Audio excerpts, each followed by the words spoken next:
Están llegando y no están llegando por una sencilla razón, porque saben ustedes lo que ha ocurrido con los test rápidos.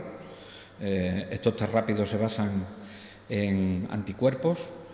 No fueron la primera compra que realizó el Ministerio de Sanidad, no fue validada por el Instituto de Salud Carlos III y en este momento me parece que ha llegado ayer la nueva remesa de kit de test rápidos que tiene que valorar ahora y que tiene que validar el Instituto de Salud Carlos III, y en función de esa validación, cuando nos lo manden, se establecerá por parte de la ponencia de alarmas y de alertas y el sistema de vigilancia, se procederá a decirnos cuál es el protocolo para aplicar esos test rápidos.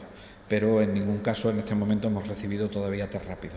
Nosotros tenemos adquirido test rápidos, lo tenemos de una empresa que está perfectamente homologada, digo como comunidad autónoma, pero también estamos esperando a que se validen para que podamos disponer de ellos cuanto antes. Yo estoy de acuerdo en que se hagan, como dice la Organización Mundial de la Salud, mientras más test, mejor.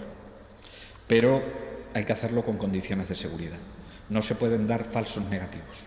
Los falsos negativos son un problema, porque los falsos negativos es decirle a una persona: usted no tiene el coronavirus, usted no tiene que aislarse y que sea un falso negativo, porque si es un falso negativo, las posibilidades de transmisión comunitaria son mayores.